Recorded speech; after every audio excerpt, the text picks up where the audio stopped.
kya chitte te koriyo kya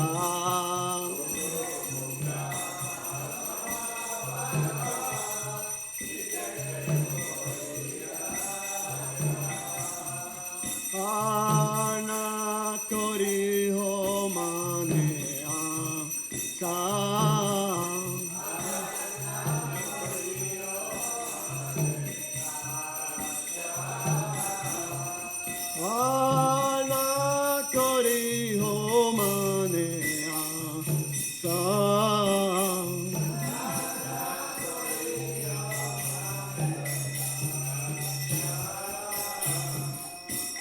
Guru Charane Rati Aise Uttama Gati Sa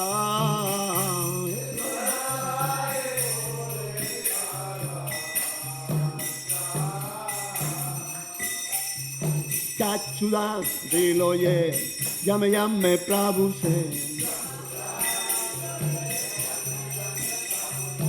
Kachudana dilo ye, yame Prabhu se.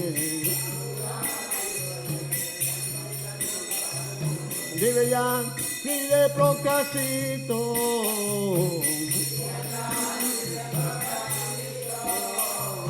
Diveyan, pide procasito.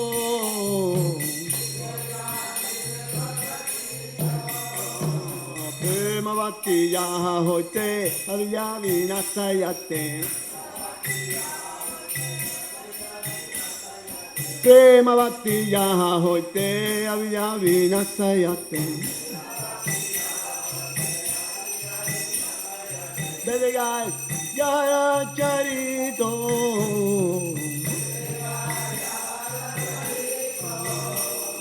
Bedegai yara charito.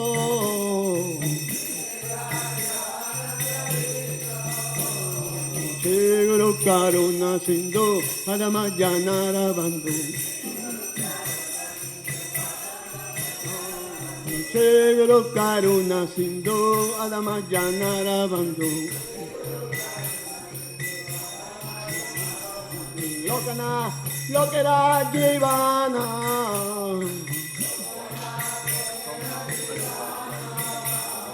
Lokana Lokera Jivana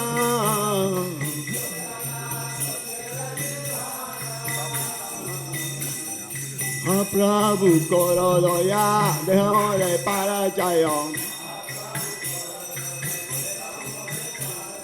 Prabhu Korodoya Dehore Parachayo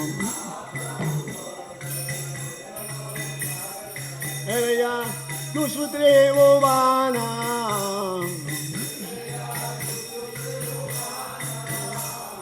Eya Nusutri Vana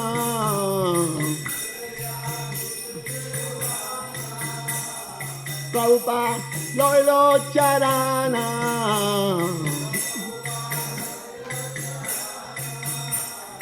Prabhupada Patita Pavana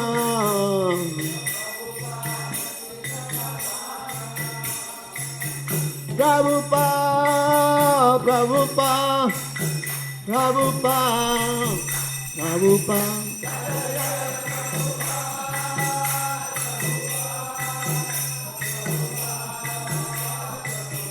Jaya Prabhupada, Prabhupada, Prabhupada, Sila Prabhupada.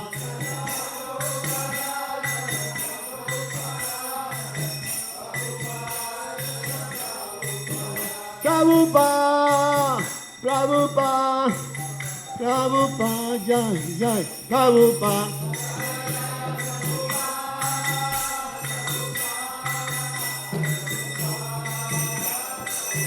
Prabhupada, Prabhupada, Prabhupada, Prabhupada.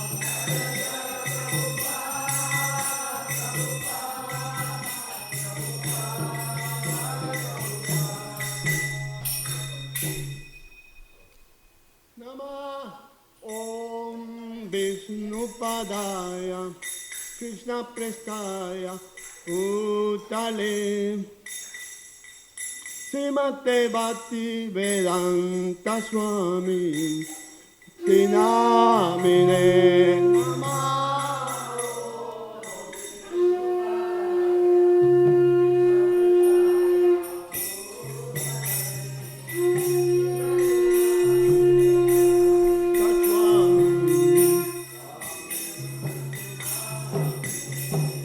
Namaste Saraswati Devi Gauravani Pracharine Nirvishesha Sunyavadi Achatya Desatarine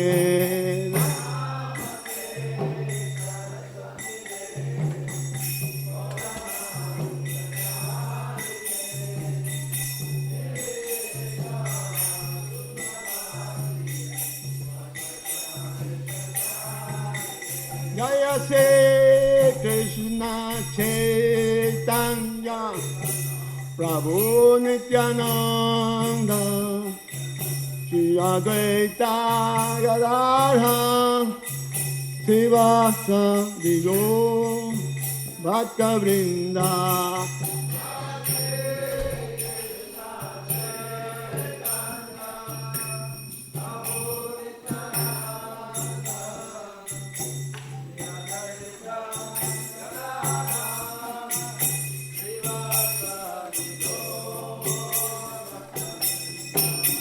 Jaya Shri Krishna Chaitanya Prabhu Nityananda Advaita Gadadhara Shiva Nityananda Advaita Gadadhara Srivasadi Gaur Bhakta Vrinda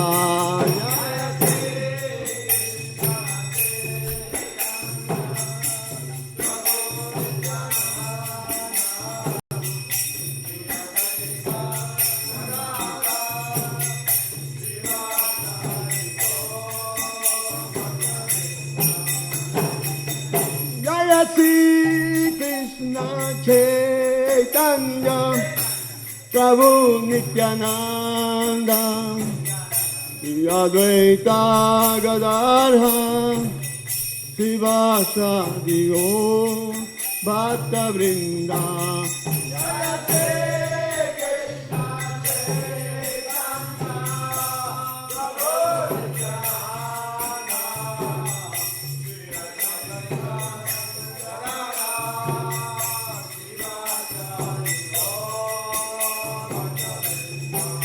Jaya Shri Krishna Chaitanya Prabhu Nityananda Shri Advaita Gadadhara Srivasadi Gaur Bhakta Vrinda Jaya Shri Krishna Chaitanya Prabhu Nityananda Shri Advaita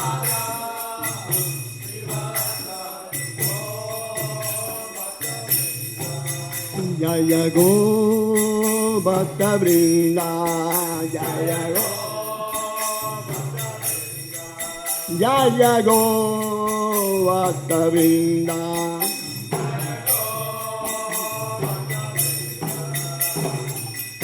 Hare Krishna Hare Krishna Krishna Hare Hare Hare Rama Rama Rama Hare Hare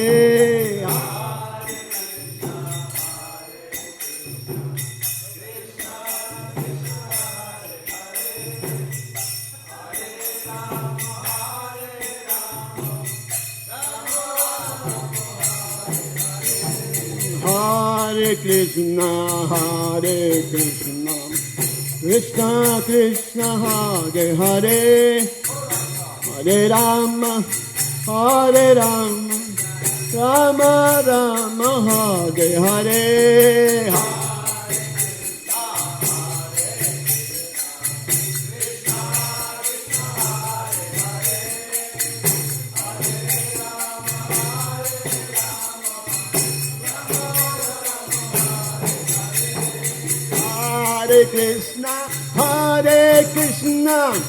Krishna Krishna Hare Hare, Hare Rama, Rama Rama Hare Hare.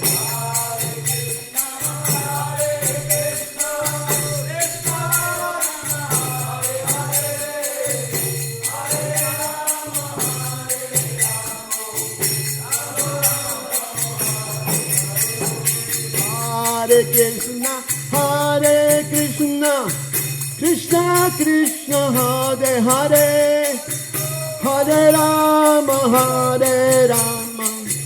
Rama Rama Hare Hare.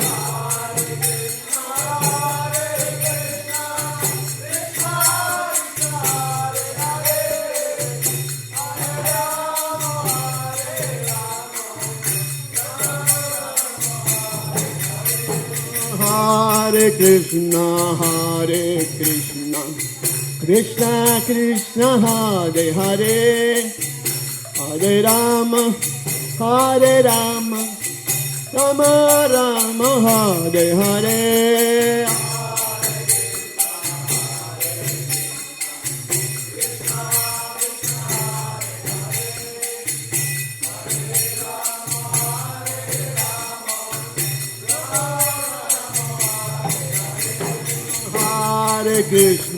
Hare Krishna, Krishna Krishna Hare Hare, Hare Rama, Rama Rama Hare Hare.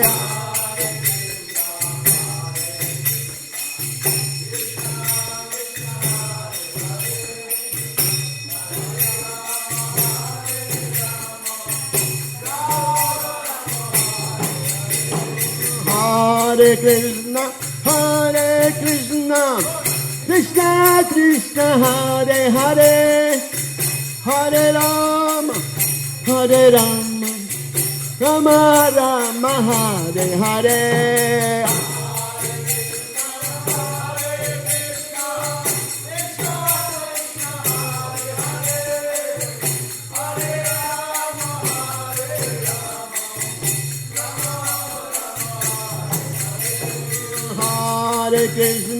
Hare Krishna, Krishna Krishna Hare Hare, Hare Rama, Rama Rama Hare Hare.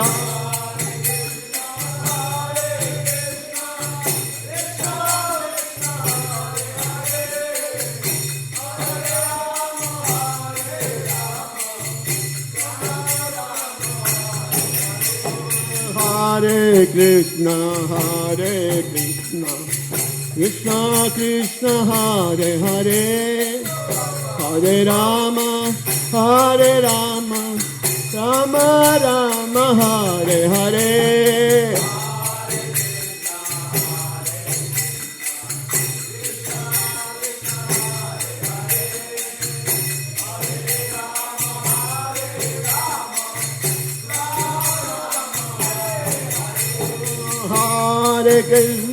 Hare Krishna, Krishna Krishna Hare Hare, Hare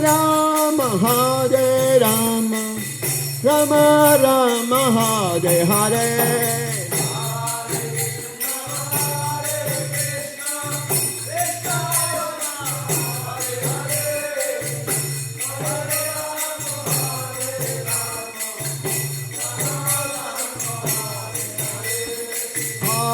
Hare Krishna, Krishna Krishna Hare Hare, Hare Rama,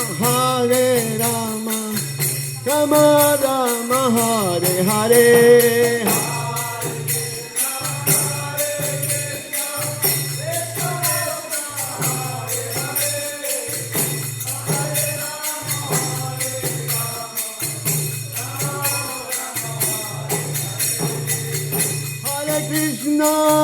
Hare Krishna, Krishna Krishna, Hare Hare, Hare Rama, Rama Rama, Hare Hare.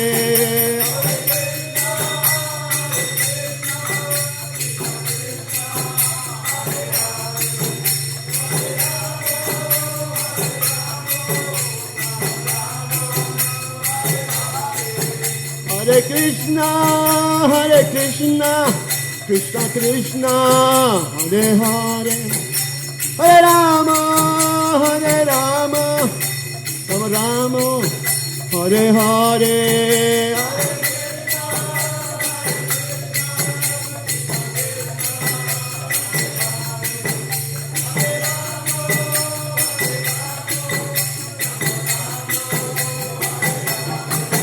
Hare Krishna, Krishna Krishna, Hare Hare, Hare Rama,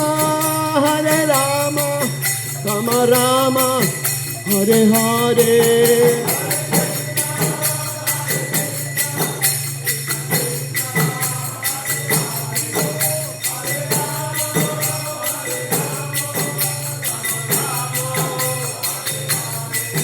Hare Krishna, Krishna Krishna, Hare Hare, Hare Rama, Rama Rama, Hare Hare.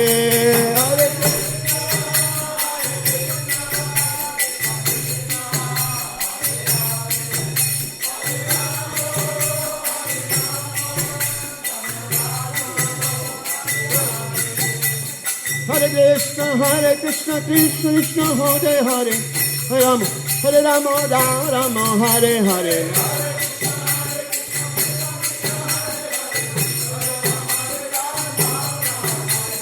Hare Krishna, Krishna Krishna, Hare Hare, Hare Rama, Rama Rama, Hare Hare.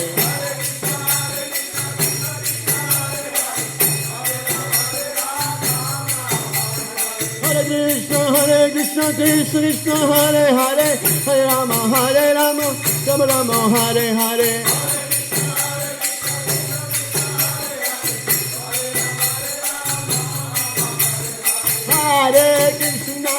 Hare Krishna, Krishna Krishna, Hare Hare, Hare Rama, Rama Rama, Hare Hare.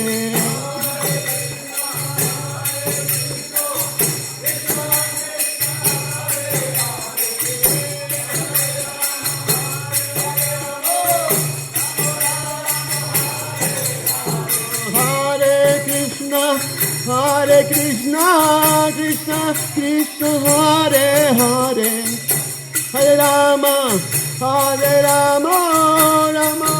Rama, Hare Hare.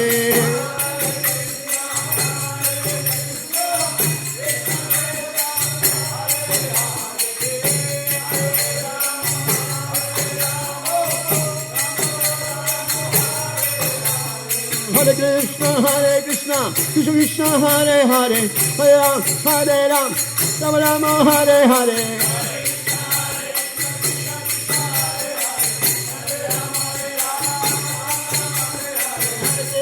Hare Krishna, Krishna Hare Hare, Hare Rama, Rama Rama, Hare Hare.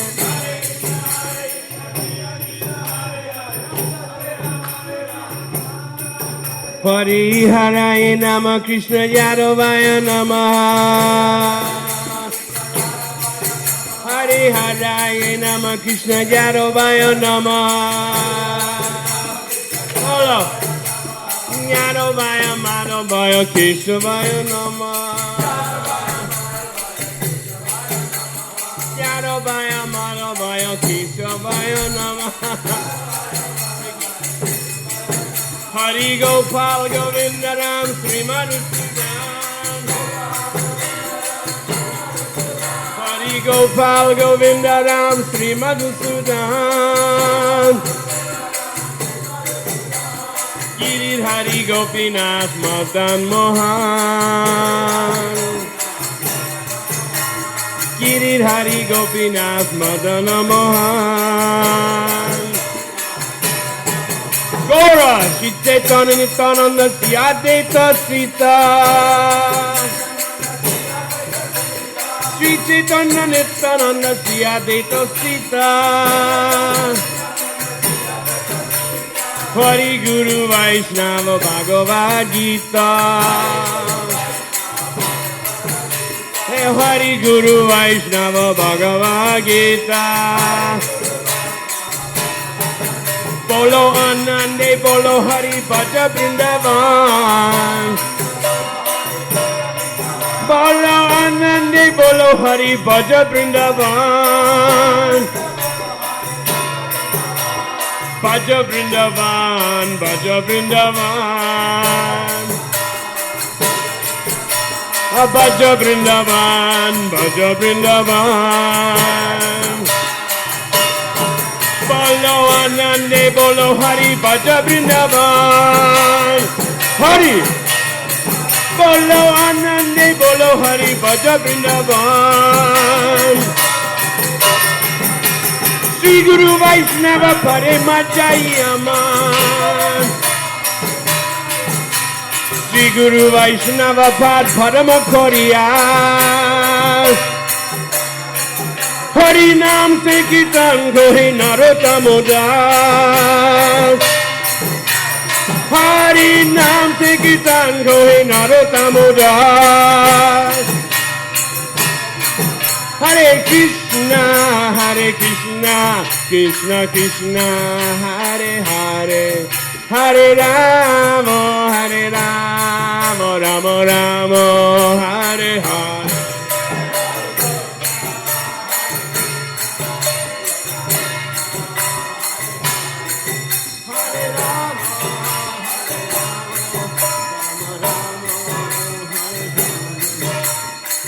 Nitai go Haribo, Haribo, Haribo, Haribo.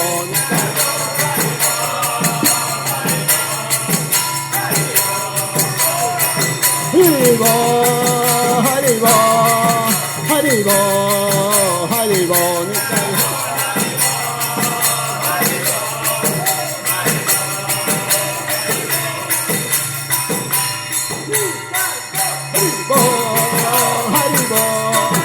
Haribo, Haribo.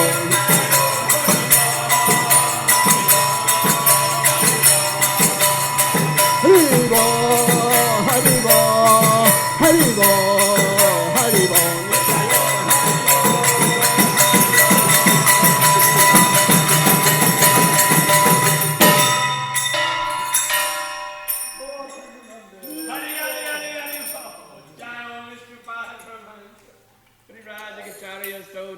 Shri Srimad Bhaktivedanta Swami Prabhupada Ki Jai. Down Vishnupad Brahmahamsa Parivrajagacharya Stotarastata Shri Srimad Bhakti Siddhanta Saraswati Goswami Prabhupada Ki Jai. Ananda Gauri Vaishnavinda Ki Jai. Namacharya Srila Haridas Thakur Ki Jai. Prem Sikaho Sri Krishna Chaitanya Prabhu Nityananda Shri Advaita Gadadhara Shivasari Gaur Bhaktivinoda Ki Jai. Shri Shri Radha Krishna Gopinath Shamakund Radha Kund Giri Govardhan Ki Jai. Vrindavan Dham Ki Jai. Mayapur Navadvitam Ki Jai. Ganga Mai Ki Jai. Jamuna Mai Ki Jai. Tulsi Devi Ki Jai. Bhakti Devi Ki Jai. Shri Nam Sen Kirtan Bhakta Vrinda Ki Jai. Go Premanandi Hari Hari Hari Bol. All glories to the assembled devotees. All glories to the assembled devotees. All glories to the assembled devotees. All glories to Shri Guru and Gauranga. Things loud.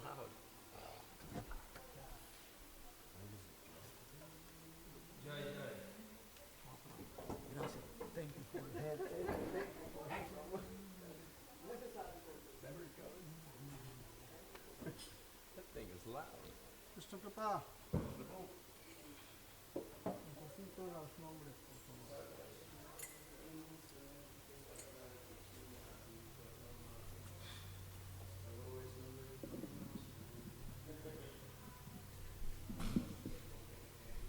Shri Shri Radhe Shyam Ki Jai.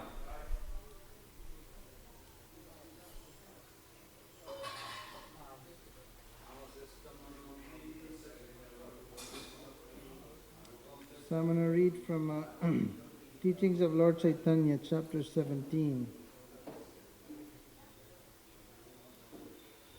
The Sankirtan movement is a pastime of Lord Chaitanya.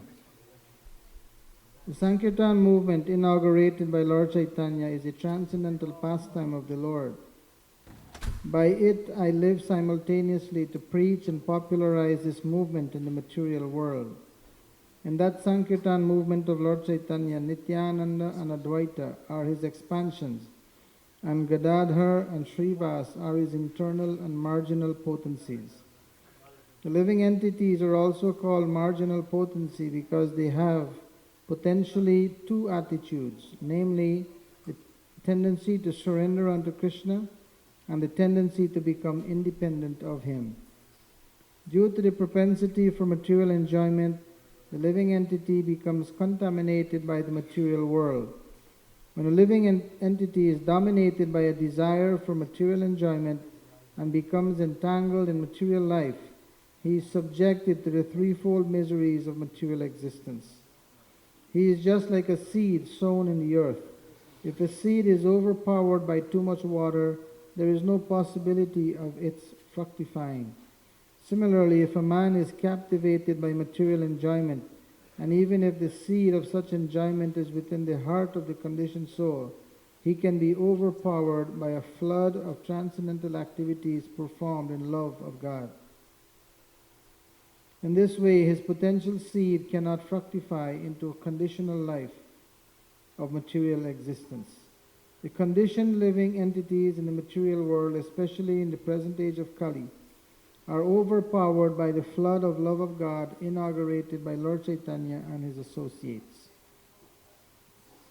The special function of Srila Rupa Goswami is to establish the feelings of Sri Chaitanya Mahaprabhu.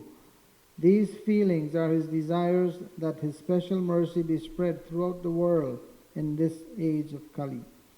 Prithivite achayata nagaradi gram sarvatra prachara hoibe mora nam. His desire is that all over the world, everyone in every village and every town know of Sri Chaitanya Mahaprabhu and his Sankirtan movement. These are the inner feelings of Sri Chaitanya Mahaprabhu.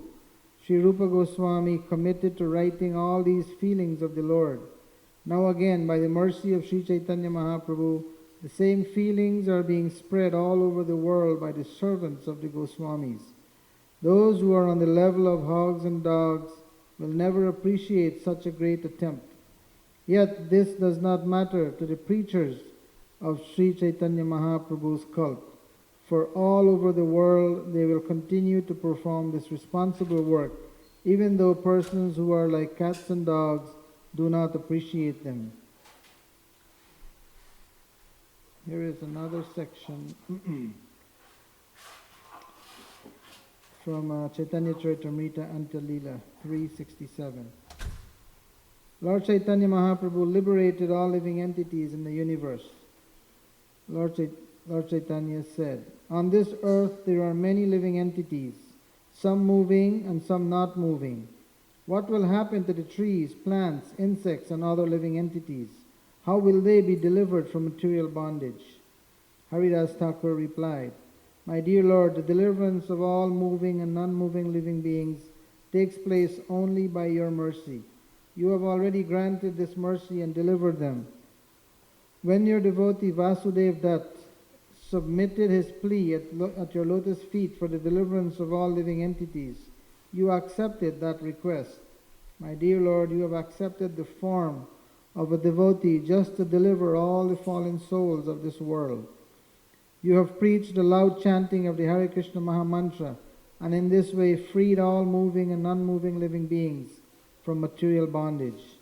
Sri Chaitanya Mahaprabhu replied, "If all living entities were liberated, the entire universe would be devoid of living beings." Haridas said, "My Lord, as long as you are situated within the material world, you will send to the spiritual sky all the developed moving and non-moving living beings in different species. Then again you will awaken the living entities who are not yet developed and engage them in activities. There are many unmanifested living entities covered by the mode of ignorance who will gradually come to the mode of passion. Most of them will become criminals because of their fruitive activities and again fill the prisons. My dear Lord, you have You have set a plan in motion by descending on the material world, but no one can understand how you are acting. Formerly, when Lord Krishna descended in Vrindavan, he freed all living entities in the universe from material existence in the same way, by descending as an incarnation at Navadvip. You, just like Krishna, have already delivered all the living entities of the material universe. Srila Prabhupada ki jai. So I'd like to welcome Dhananjaya Prabhu. You probably saw him this morning. He is the brother of Bhakta Chris. And he left Alachua about two years ago or so for San Diego and joined the Bhakta program there, the Brahmachari program. Became a Brahmachari and actually got initiated, and so now he is back. So we're very happy he's going to be living with us on the farm here. So we'd like to welcome him. He's outside. So we'll have our Sunday feast program as usual today, 4:15, beginning with Arti. Leelananda Prabhu will give class. There is vegetable cut up in the kitchen if you would like to help, if you would like to get some special mercy. You can either cut there or you can bring it here and you can cut in the temple room, and we'll show a memory tape of Srila Prabhupada. Here are the devotees who have assisted their Guru in dressing the deities. Shri Shri Radhe Shyam were dressed by Nitai Priya, Chota Radhe Shyam by Raghunath Prabhu, Shri Shri Krishna Balaram by Mother Jayanti, Chota Krishna Balaram by Mother Madhuri Gopi, Shri Shri Gaurnitai, Mother Draupadi, Chota Gaurnitai, Mother Govinda Mohini, and the Gurus and Lord Nrsingadev by Krishna Kripa Moy Prabhu.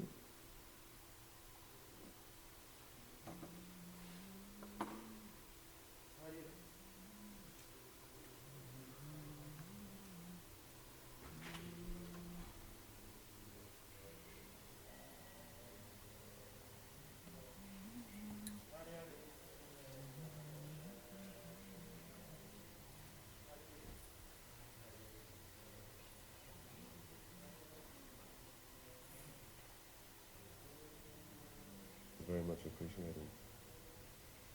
And then he said, what living entity eats through his feet? Krishna, he can eat through any part of his body. Any sense can do the function of any other. So there is a living entity who eats through his feet. Huh? Okay. So we're all scratching their heads. Brahmins could figure out. And Prabhupada stopped and pointed with his stick. He said, see, the tree, he is eating through his feet. It was a very sweet little discussion with Prabhupada. It was very nice. I remember different things on morning walks. One thing was that Prabhupada was always commenting on the state of society. And one of the things he'd noticed was these people would sleep in the parks. They'd sleep under, and the sleep bags are just on the newspaper or whatever. So Prabhupada was just explaining how karma is such that even though you have so much advancement, there's such an advanced society, he said, but still they can't avoid karma.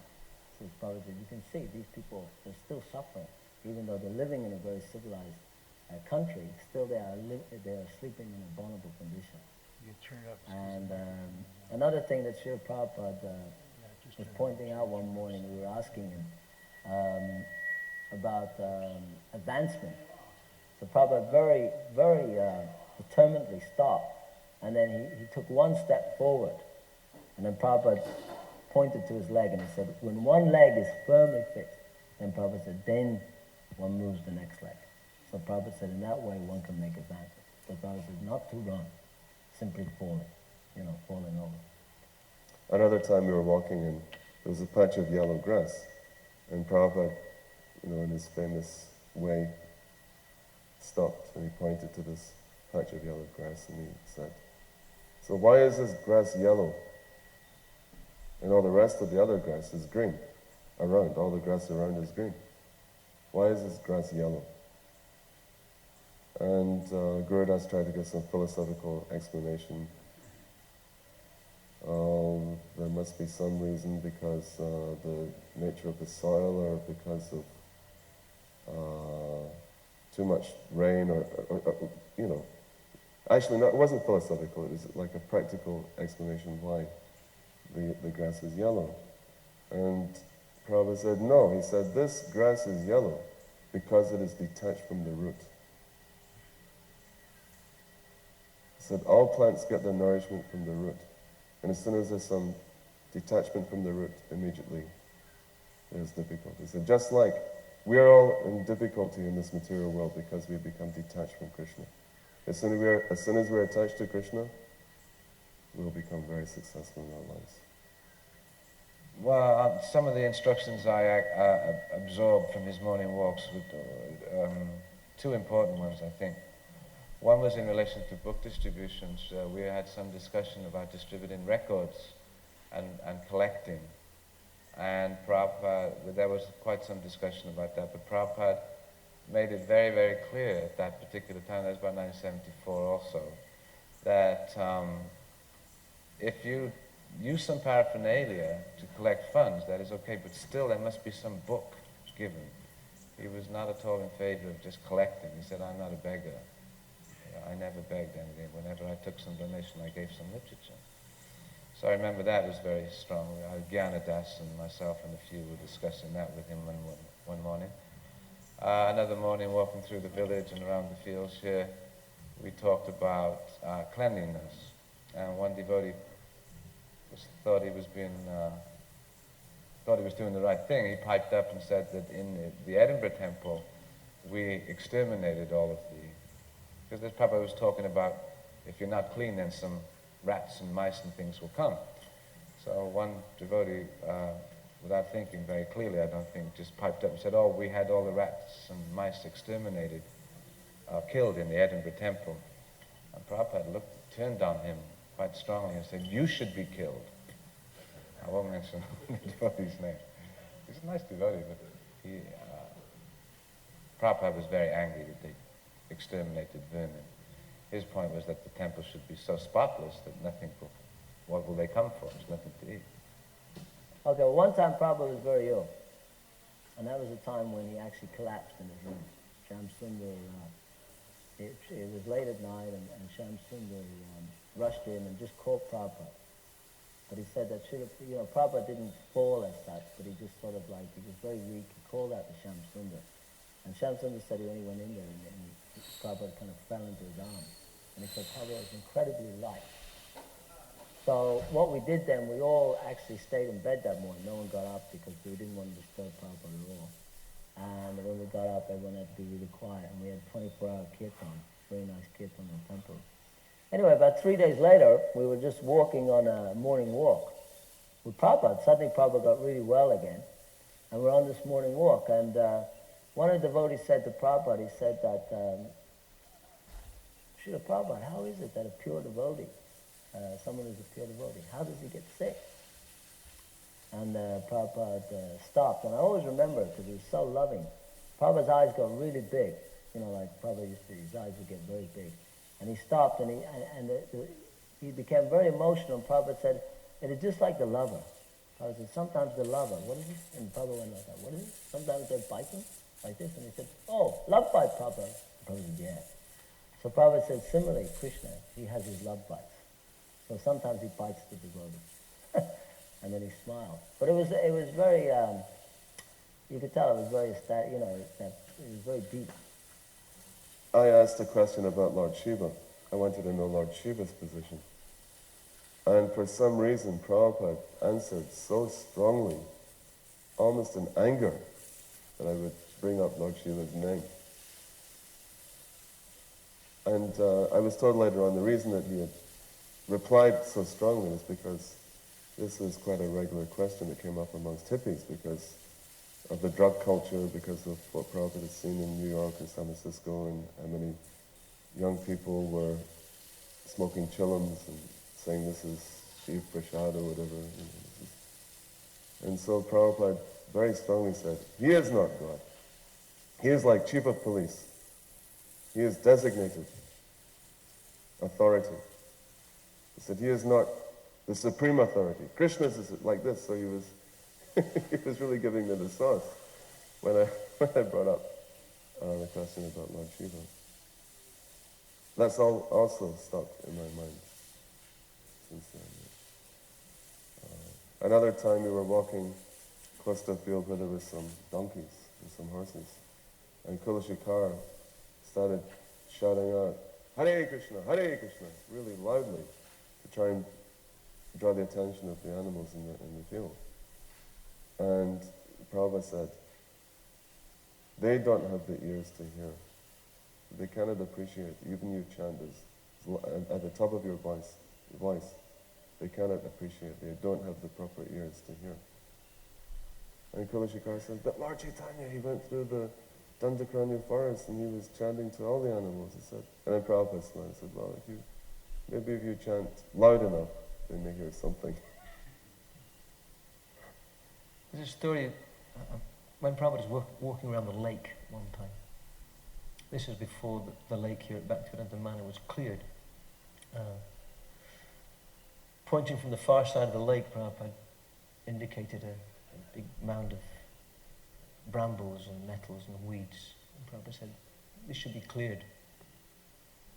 So over the next week it was cleared, and underneath this big pile of weeds and overgrown vegetation, we found a landing stage. It wasn't apparent. And later that summer, after it had been repaired and rebuilt, Srila Prabhupada sat down there by the side of the lake, looking at the lake, and he said, we should build an island and have a temple of Mahavishnu in the middle of the lake. And he described, as a child, some of the temples which were surrounded by water in the ghats. They'd have Kirtan from boats. So he said, you should also have Kirtan from the boats around the temple in the middle of the lake. Of course, the council being as restrictive as they are, we couldn't even get permission to put a fountain in the lake. What do you speak of a temple? That time Prabhupada was reminiscing about his childhood, particularly his pastime of having kirtan in boats. I remember one time that we were having prasadam. Prabhupada was taking prasadam in his room, and Jamuna was cooking. It was Malati and Jamuna. I know that Malati was running up and down because Prabhupada liked his puris when they popped, so they had to be hot. So I remember there was this whole kind of shuffling up and down the stairs with these hot puris. So I was kind of fascinated, so I popped my head around the corner, and it was Malati. Malati was saying to Prabhupada, she was saying to Prabhupada, Srila Prabhupada, how many puris can you eat, you know? And because she brought, I don't know how many puris she brought to Prabhupada, she brought him a lot of puris. And Prabhupada was as she would bring the puris, Prabhupada was respecting the prasadam. And so anyway, when she came to like this final puri, she was thinking, how many more times can I go up and down? So she said to Prabhupada, how many puris can you eat? And Prabhupada just looked up and said, more than you can make. Like that. I remember his eyes got really big, and he just laughed. And I remember looking at it, it was like a cowherd boy.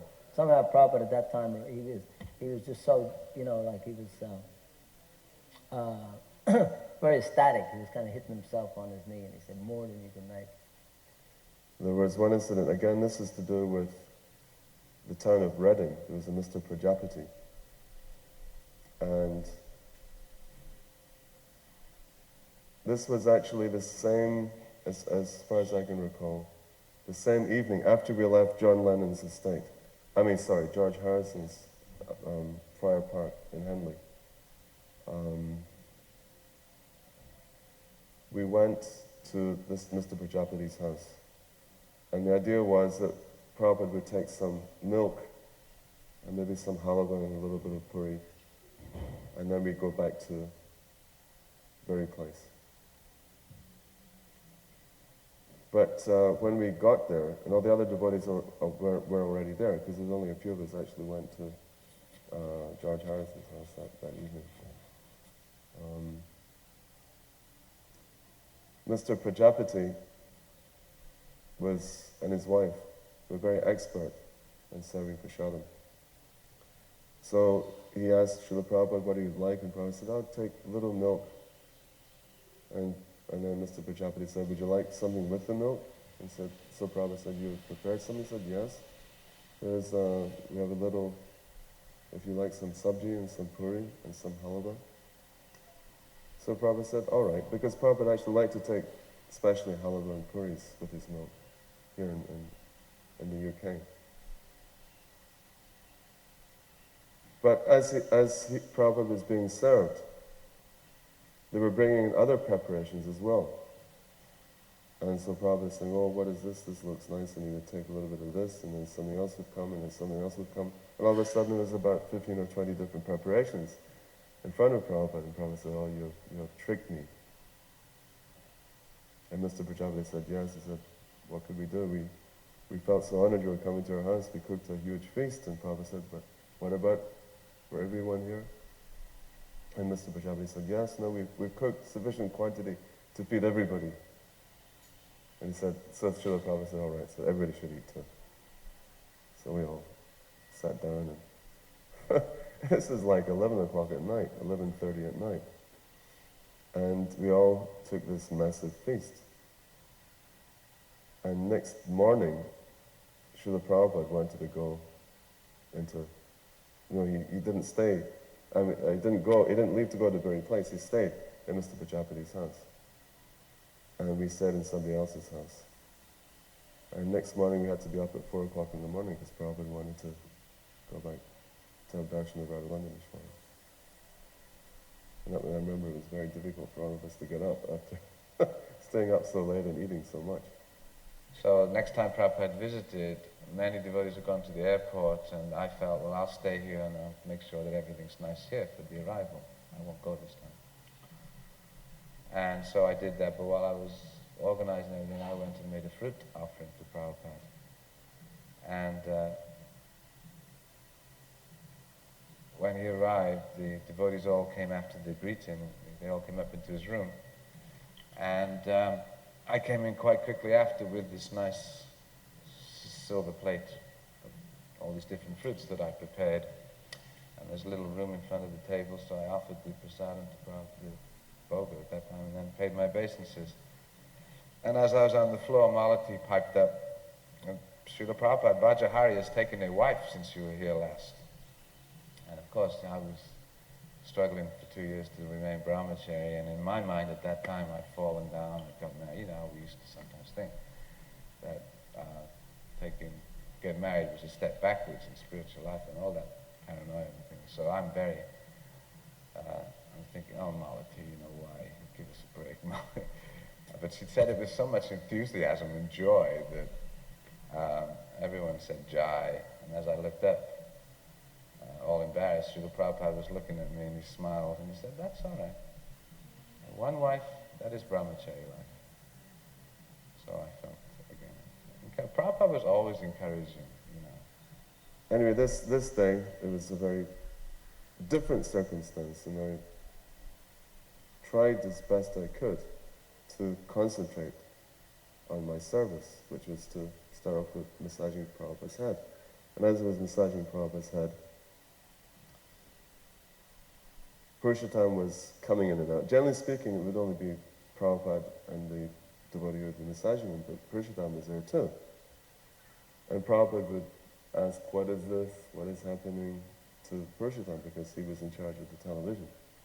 And he was giving some commentary, some running commentary of what was going on. And when the shot actually came of them landing on the moon and coming out, so Prabhupada asked to Purushottam, so what are you seeing? And Purushottam said, well, they have landed on the moon and it looks like they're in a very arid area. It looks like desert. And there's little pebbles and it's very dusty. And Prabhupada said, oh, there are no buildings, there are no people, there are no gardens. And Purushottam said, no, Prabhupada, this is the moon. And he was a little disturbed that Prabhupada was asking these questions, as if Prabhupada didn't know what the moon looked like. And so Prabhupada concluded, said, then this is not the moon. He said, according to Vedic astronomy, the moon is an upper heavenly planet full of a very advanced civilization, full of buildings and parks and lakes. A very beautiful place, full of all varieties of life, So this is not the mood. This is my conclusion from what you're saying to me. And Prashadam got into a really heated discussion and took the side of the scientists. And it was during this moment that Prabhupada went like this, and he wanted me to come and sit in front of him. And I thought, because Prabhupada suspected that I was watching television, but then his hands came on my head, and I was sitting higher up than Prabhupada, so his hands were up like this, and he were massaging my head. And he said, like this, you do like this. And so he did this twice. And then the third time when I went back, I was massaging, and Prabhupada said, still you're not getting it right. And I said, but Srila Prabhupada, I promise you, I'm not looking at the television. I'm not. I'm just concentrating on... And then Prabhupada chuckled and said, that's all right. But also, at that same moment, because we were close to the door, to the hall, and the door was just slightly open. It was just like a little chink. And Prabhupada looked through the crack in the door, and he saw that Malati had just taken some milk bottles from the little hatch by the main front door to the flat, and she put these dirty milk bottles on the same little table that the offering that she had gone to great pain and trouble to prepare for Prabhupada's deities.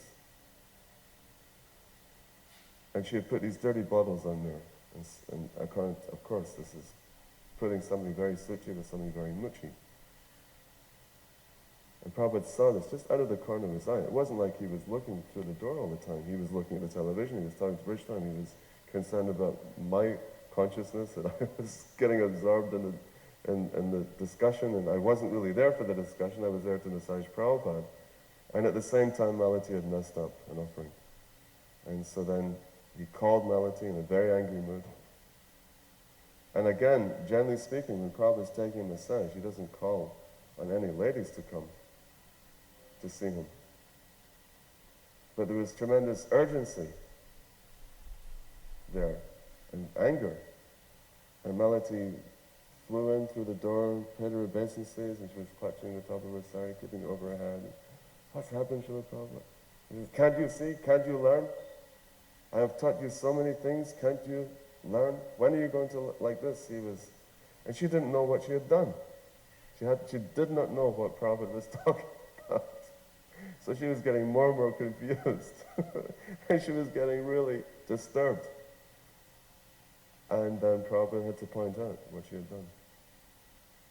And then she started to cry, and then she went out and she took the bottles away. Prabhupada also was greeting at the deities when he first arrived. So he said, be very careful. He said, do not become proud. He said, you are dealing with Radha and Krishna. Don't be proud.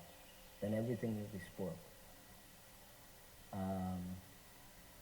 And then another time, one guest asked Prabhupada, he says, why does Krishna have peacock feather? And I remember I was thinking, well, Prabhupada's going to give some far-out esoteric reason, that peacocks are this, and therefore he is that.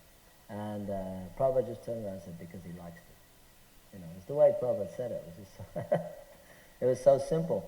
And actually, Prabhupada said on another occasion also, he said that he was sitting on the Vyasasana and he said, this Krishna consciousness, it is so simple, you will miss it. He said, it is so simple, you will miss it. And I always remember that because it was just so simple, what he was saying. And yet it was so deep. So Prabhupada said, this Krishna consciousness is so simple, you will miss it. There was an ecumenical meeting. Shamsundar had arranged for a few clergy to come and meet Srila Prabhupada. It was a sunny afternoon, so we met on the lawn. Prabhupada was sitting down on the grass. And there were 3 chairs put out for some of the clergy who aren't accustomed to sitting cross-legged on the grass. 3 nuns arrived, and as they were sitting down, they respectfully said to Prabhupada, so, you are the spiritual master of the Hare Krishna movement. And Prabhupada said, no, I am the spiritual servant. Very quiet. I don't even know if they heard it. But Prabhupada's vision of himself was very humble. When this Anglican nun came to meet Srila Prabhupada, and she was wearing what we generally recognize as a nun's habit. Although she wasn't a Catholic nun, she was an Anglican nun. And she kept her rosary just like a Catholic nun. And Prabhupada asked her what she chanted on. What was the prayer that she chanted? And she said, well, my prayer is, my dear Lord Jesus Christ, please have mercy on me. And she says, I say this with all sincerity on every beat before I do my work. And Prabhupada said, yes. He said, this is a very good prayer. He said, this prayer, my dear Lord Jesus Christ, please have mercy upon me. You should go on, continue praying like this. And certainly, Lord Jesus Christ will bestow his mercy upon you. So there were another time also went to see the Indian ambassador with Prabhupada. That was a very nice occasion. And we didn't have a car at the time. Actually, the temple was very poor. So we went to see the Indian ambassador, and I had to announce amongst the guests. I said, "Has anyone got a car we could use?" There was a few guests there. So one hippie said, "I've got one, and your Swami can use it." And we looked outside, and it was a Beetle, but it was all flowers on it. It was like a really, it was a ridiculous-looking car, you know. And I thought, boy, Prabhupada, how can we put Prabhupada in this? But we had to go for the meeting. So we got in the car with Srila Prabhupada, Shamsundar, myself, and there was Prabhupada, and this hippie driving. So we went off down to the Indian embassy. And one of the things I remember about the meeting was when we got to see the Indian ambassador, Prabhupada just sat there and he was so relaxed. He was so transcendental. And at the same time, he was just talking about Srila Rupa Goswami. So I knew Prabhupada had come for some intention. So I was thinking, I didn't exactly know why he'd come. Later on I found out he'd come to get 5-year visas, for his, missionary visas for his devotees in India, America, the American devotees particularly. And so he was talking about Srila Rupa Goswami and the Goswamis, and then he showed him nectar devotion, he gave him nectar devotion, and for about half an hour, Prabhupada just talked about the Goswamis. And then at the end of it, so the gentleman was so kind of purified, the Indian ambassador, so then he started talking to him in a very personal way. He called him by his first name. He said, so, Abai Pant is not Abai, Abu Pant or something. And he said, so Abu, last time I was here, you said, Swamiji, whatever you want, I will do, you know, if I can help you. He said, so now I have one request. And by that time, they were in such nice relationship that he couldn't refuse. You know, Prabhupada had completely melted him.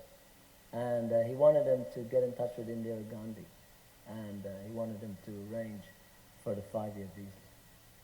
So, as I remember, he went off at that time, and the Indian ambassador he was going to contact through Delhi, the Indira Gandhi. And, but it was just such an amazing way that Prabhupada had actually kind of, you know, softened him by talking about the Goswamis and the philosophy. So, you know, it fascinated me how he dealt with that particular person, because there was no kind of business-like stuff. It was just that Prabhupada was, you could see, he was an ambassador from the Goswamis, and he was meeting the Indian ambassador, and he did it on his grounds. He didn't do it on their grounds. He didn't behave like a diplomat or in any way try to conform to their idea of negotiation. And that really kind of struck on me. Another nice story, one time Prabhupada was here, and he wasn't very well, as I remember, but still he wanted to go and visit Radha Ishwara. It must have been 73 or 4. It was earlier on.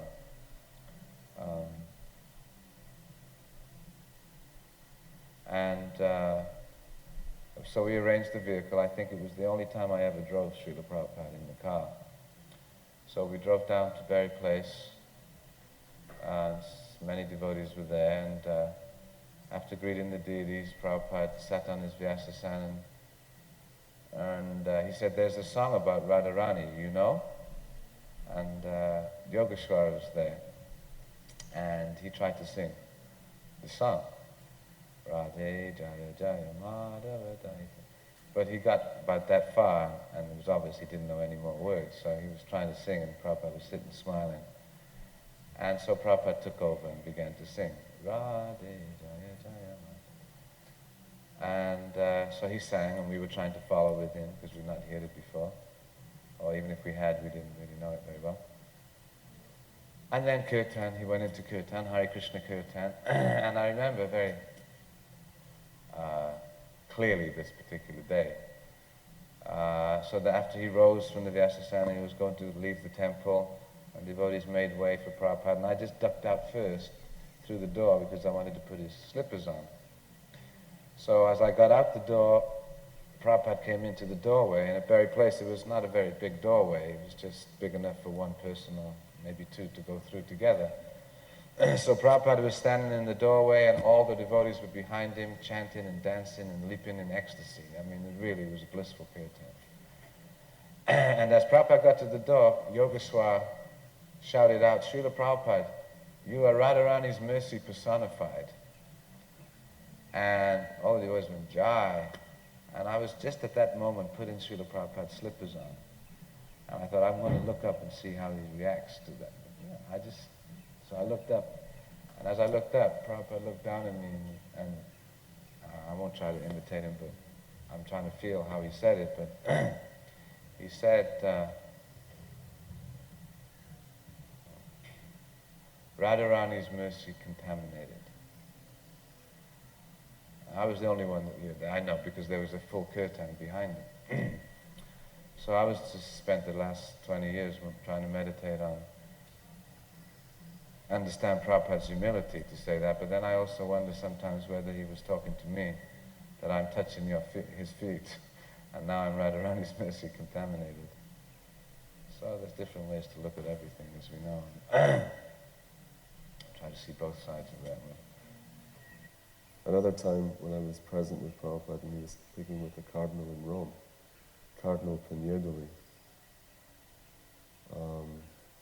This cardinal happened to be also the Bishop of Bombay, and he had met the devotees in Bombay. So he kept saying to Prabhupada, he said, what you're doing and what we're doing is just the same thing. And then Prabhupada said, yes, but we have our book Bhagavad Gita, and he presented Prabhupada a copy. Prabhupada presented a copy to Cardinal Pignedoli. You should read this, because this will give you more understanding on how to surrender oneself to God. And Srila Prabhupada made a comment to me when I was in Rome that Italians are religious by nature, and they want the blessings of God. You see how many flock to St. Peter's Square whenever the Pope is there, giving his talk.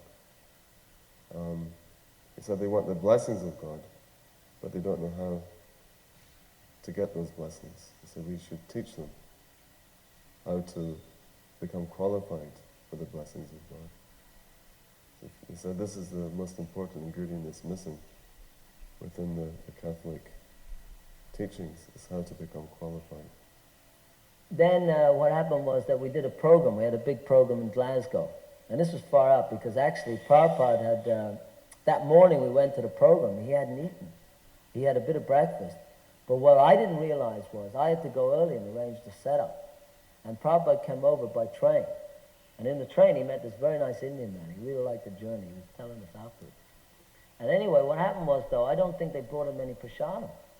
So he must have left about noontime, or maybe 1 o'clock.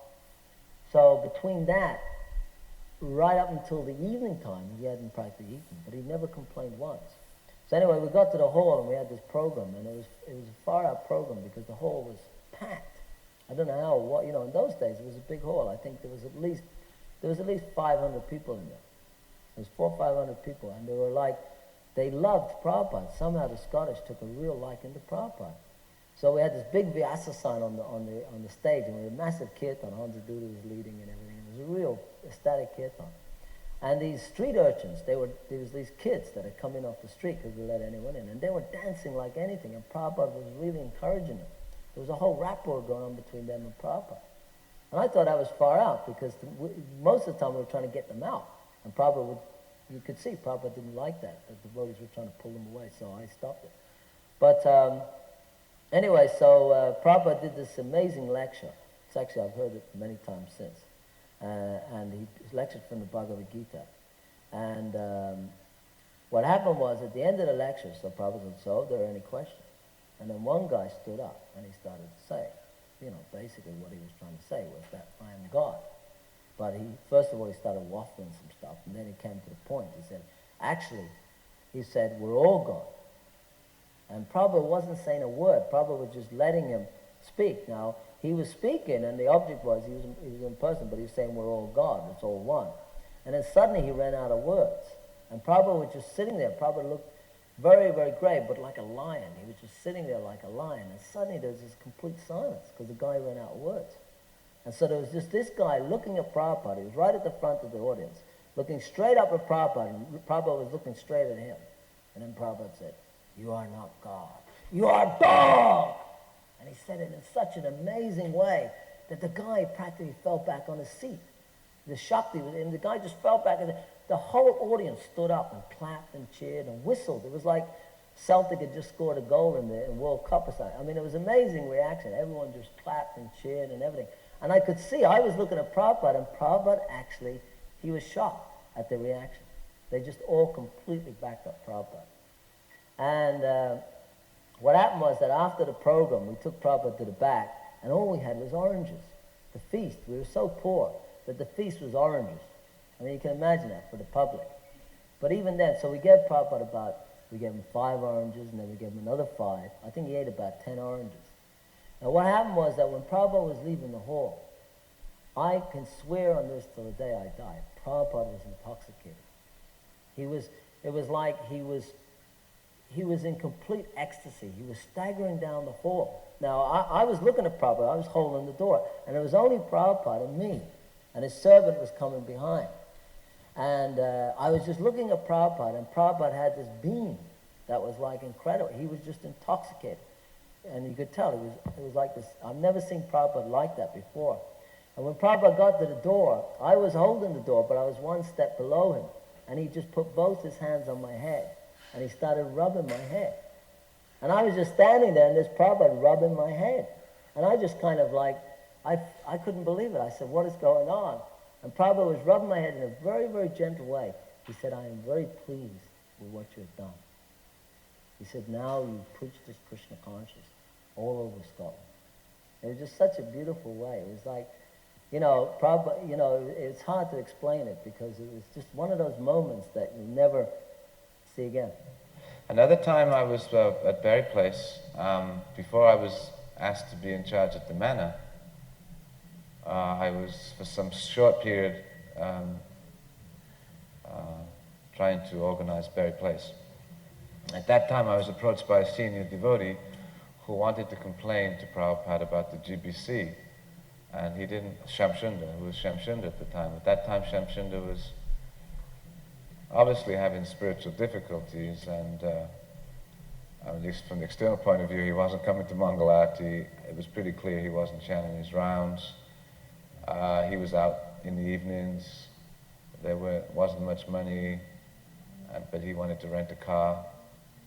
And so he had this car, and I could have, the devotees were struggling to maintain themselves. And so there was some agitation at Shamsunda's behavior. So devotees were talking, but nobody would bring it to Srila Prabhupada's attention directly.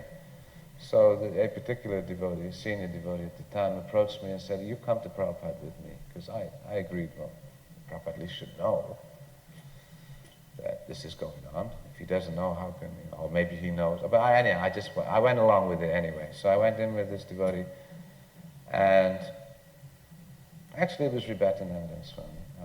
And because I had been his secretary, his servant, he took my support to go into Prabhupada with him.